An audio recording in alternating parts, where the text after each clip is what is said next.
Hola, hola, espero que vayan muy bien. Eh, Correspondería a este video hacer una reseña sobre el Mulamaya Macacarika y el tema que tocamos que fue la familia, o que tratamos de tocar. Sin embargo, hay para esto dos grandes dificultades, sobre las cuales entonces preferiría y considero mucho más pertinente hablar. La primera de ellas es que, como bien he manifestado, este es mi primer acercamiento al pensamiento oriental en profundidad. Es decir, ya anteriormente me había acercado al Tao Te Ching. De hecho, para el conversatorio anterior es la tercera vez que abordo este libro. La primera lo hice desde una lectura, digamos, abierta, ¿no? Sin pretensiones de entendimiento, solo leyéndola. Hace ya en el 2018. Luego, creo que en el 2021 publiqué un ensayo donde comparaba pues a Lao Tse con Diógenes, no como todo ese tema del taoísmo y el cinismo, qué relaciones tenían. Y bueno, finalmente esta lectura, que fue para hablar sobre la vida. Lo mismo había yo tomado la lectura del arte de la guerra para uno de los cafés de Epicuro. También este año, cuando en ese tema de precisamente la guerra jugamos a hacer un consejo de sabios confucianista, ¿no? Y a preparar una guerra que en ese caso elegimos a los coaches como enemigos de la sociedad que queríamos construir. Un ejercicio pedagógico que luego implicó una reflexión importante, y es, ojo con esta apología a la guerra. Y por eso hicimos el segundo conversatorio sobre guerra desde Hannah Arendt y este tema de la banalidad del mal, ¿no?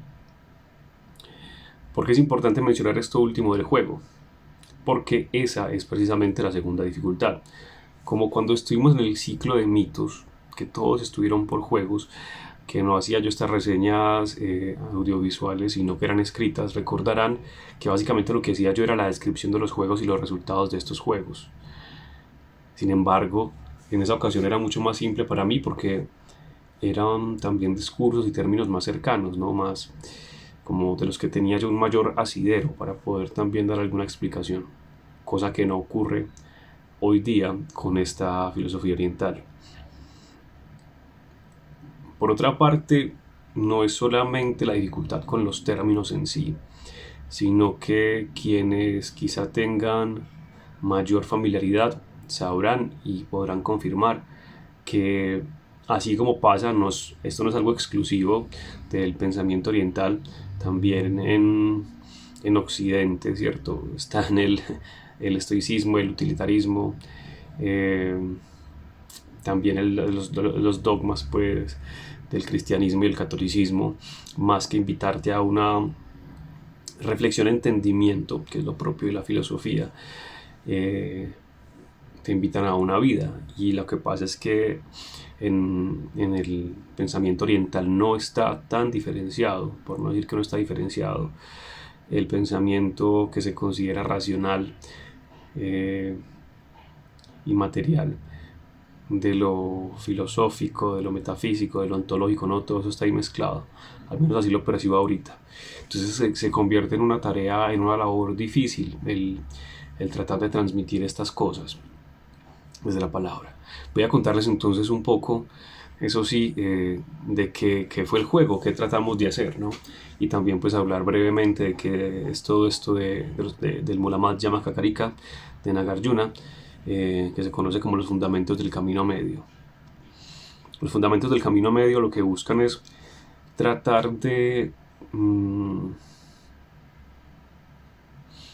eliminar como esas dualidades, esas ambigüedades en las que se rige nuestra vida, ¿cierto? De si las cosas son permanentes e impermanentes, si existe o no una naturaleza de las cosas, del bien y el mal, la libertad y la esclavitud, la trascendencia y la trascendencia, la existencia y la inexistencia, y se convierte en un entramado maravilloso. Eso sí, recomendada totalmente la lectura del Muhammad Yamakakarika para entender incluso de otro lugar el budismo. El budismo ya no solo como un asunto que es de gente que está por allá meditando y con un mundo espiritual muy denso, ni tampoco estos otros que tienen esta perspectiva pues también agresiva y disposición a la violencia y la guerra, que eso tiene mucho que ver con las posturas teístas propias de las raíces hindúes del budismo. Pero Nagarjuna nos muestra que también hay otro budismo que es muy conocido, de hecho creo que es el más popular, y es el que se da en China, que hace una mixtura muy interesante con el confucianismo y el taoísmo. Pero incluso antes de eso, justo en el camino medio, antes de esa bifurcación taísta y la otra más pragmática, está un camino medio en el que el budismo de Nagarjuna, que es según él el más cercano al de Gautama, de Siddhartha Gautama, pues presenta nociones bien interesantes. A mí, por ejemplo, me sorprendió muchísimo encontrarme con dos en particular, que contradicen mucho posturas que se difunden mucho, bastante, del budismo en la actualidad. Que claro, pasará, así pasa con la filosofía occidental y el pensamiento occidental que es tan cercano, si pasa incluso con las doctrinas católicas y cristianas que son propias de nuestro contexto inmediato. No alcanza uno a imaginar la dimensión de las torceduras en la interpretación y aplicación de las formas de vida de Oriente. Entonces en el budismo que se mueve en el mercado hay algo, por ejemplo, que es el sufrimiento. Entonces te dicen que el sufrimiento es una lección. Aquí lo que nos dicen es que no, pues el sufrimiento es algo de lo que tenemos que hacernos cargo, pero que además no se le quita la responsabilidad al otro, ni a la alteridad en general. Por supuesto que ellos no hablan de alteridad, no es un término de ahí, pero pues me toca también ceñirme de estos, sino que hay un otro que también es responsable de unas acciones que pueden hacerte daño y tú entonces actúas en razón de ese conocimiento de las acciones del otro, y también busca que el otro se haga cargo, ¿no? Este asunto también de lo karmático, no como un castigo por una acción, sino como la posibilidad de tener acciones que nos ayuden a mejorar las condiciones del mundo, ¿cierto? Y a darnos cuenta de que si las acciones que realizamos pues generan sufrimiento en nosotros mismos o en los otros, quizá haya que corregirlas o quizá no, hay que corregirlas. Y también estas otras formas del yoga, ¿no? Del entendimiento, el de la meditación, el de la labor, todas estas cosas se conjugan para dar una mejor vida. Pero luego, además de ese sufrimiento que nos generan las acciones del otro, hay unas cosas que están dadas en el mundo y que podemos verlas y quizá sobre algunas podemos trabajar o simplemente aceptar ese sufrimiento. Y luego hay unas más que ni siquiera alcanzamos a imaginar, ¿no? En toda la complejidad del mundo, y que también son causantes de nuestro sufrimiento. Y entonces ahí entramos en este lugar de qué hacemos con todo eso. Y ahí viene lo segundo, y es frente a esto que dicen mucho de aprender, ¿no? De ser optimista, ¿no? De tener una postura serena frente a la vida. Eso no puede darse sino con la aceptación, por ejemplo, de una armonía que está más allá de nosotros mismos, que incluso podríamos tener el listado completo de todas las causalidades, de todas las inclinaciones y dependencias que llevaron a lo que creemos que es el fenómeno que contemplamos, pero que finalmente si fallamos en la disposición de alguno de esos términos, pues vamos a dar con un resultado distinto y vamos a tener una interpretación sesgada. Y aquí entra un concepto fundamental en el Karika, que es la forma más humana, cristiana y decente de referir el Muhammad Yamakakarika, y es el de la vacuidad, que se reduce básicamente a entender que no es que se trate de que no tengamos posturas, ni que no tengamos creencias, ni que no hay nada válido. De hecho, al ser válidas las cosas es que pueden entrar a relacionarnos y a relacionarse con el mundo, pero hay que entender que en esas cosas hay siempre un espacio vacío y que cuando negamos ese espacio vacío y nos aferramos a la determinación del estado de las cosas como las concebimos es cuando entra el sufrimiento para nosotros mismos o para los demás. Iba a empezar con el juego, pero ya ven que me he desviado. Ahora sí, el juego en qué consistió. Junto a unos compañeros, Camilo, creamos un árbol muy similar a este árbol que se utiliza pues que utilizan normalmente mis colegas, mis queridas colegas en la psicología y en el trabajo social, que es un árbol que tiene unas raíces, un tronco y unas ramas. Es un juego pues que es experimental, un diseño experimental, además muy improvisado, pero que finalmente dio unos resultados interesantes. La dinámica era que en las raíces entonces íbamos a elegir una raíz de orden personal, una social y una pública. Digamos, aquí no nos dimos a la tarea de un proceso hermenéutico en el que estableciéramos las bases de lo personal, lo social y lo público, como lo hiciéramos en algún momento con Judith Butler, ¿no? Sino que cada quien tuvo la posibilidad de interpretar. También asumiendo pues que dadas las cosas actualmente, pues es inevitable, ¿no? Nuestra intimidad, incluso el espacio más íntimo que tengamos está atravesado por cuestiones públicas y la relación que tenemos con lo público pues también está atravesado por nuestra historia personal y nuestra intimidad. Entonces decidimos no darle mucha bola a eso. Total que cada una de estas raíces, cada persona en el café eligió un principio, creencia, valor, ¿no? Postura que se le hubiera instaurado o que le hubiese dado, que le estuviera dada desde cada uno de esos contextos. Eso pues daba un tronco que básicamente representa al yo, pero además también ese camino medio. Y luego había unas ramas en las que ya lo que íbamos a empezar a hacer es de esas ramas principales que también iban a ser lo personal, lo social y lo público, iban a salir pequeñas ramas y eran, digamos, escenarios, ¿no? El trabajo, los amigos, un restaurante, la calle, el espacio público, etcétera. No logramos llegar hasta allá. Apenas en las 3 horas que dura el café y siendo 5 personas logramos abordar las raíces, pero fue sumamente interesante porque nos dimos cuenta de que no sabemos muy bien qué es lo que creemos, estamos muy convencidos de lo que creemos, por ejemplo la lealtad, el servicio, el respeto, la unión, el reconocimiento, la empatía, pero cuando se nos hace la primera pregunta o acaso la segunda empezamos a dudar y nos damos cuenta de que no tenemos tan claros qué es lo que creemos y eso es la vacuidad. Y logramos entender también que el permitirnos entender ese vacío tiene que ver con una disposición y una formación para el diálogo, porque puede hacer que simplemente rechacemos esas posturas nuevas, que rechacemos ese vacío que se nos presenta, que lo neguemos.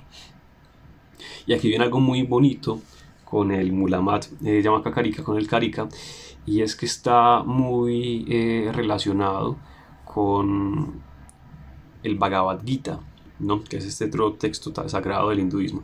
A ver, quiero hacer un paréntesis acá. Al menos esta lectura inicial mía fue muy relacionada con el Bhagavad Gita, pero yo no dejo de reconocer ahí justo lo que plantea Nagarjuna, que son esos límites, ¿cierto?, entre la postura teísta del hinduismo y la más pragmática del confucianismo, o incluso del taoísmo, aun con todo lo místico que hay en ella. Y es que en el Bhagavad Gita, cuando están en los ejércitos de Vishva y de Krishna, a punto de enfrentarse y cuentan toda esta escena pues muy brutal. Por cierto, llegué al Bhagavad Gita esta semana, no porque lo estuviera buscando, sino por una recomendación de un amigo, y casualmente llegué en el Karika a una parte que se llamaban las confusiones, y en el Bhagavad Gita el diálogo entre Krishna y Arjuna, cuando Arjuna le dice a Krishna que lo lleve al centro del campo de batalla porque quiere ver quiénes se están enfrentando a él y quiénes luchan a su lado, y acto seguido empieza a llorar porque ve que al lado y lado están seres queridos, familiares, primos, tíos, hermanos, y sobre todo personas venerables, sabias, que fueron también sus maestros y cuyos sentimientos y causas son todos justos y nobles. Entonces él dice que no quiere levantar su arco, que preferiría morir, porque además esa guerra solo va a generar más guerra y más violencia a propósito de todo lo que está sucediendo ahorita en el mundo y la decisión de actuar o no actuar, independientemente de las circunstancias. Entonces Krishna, que se presenta a mi modo de ver como un dios, me parece un dios sumamente terrible, narcisista.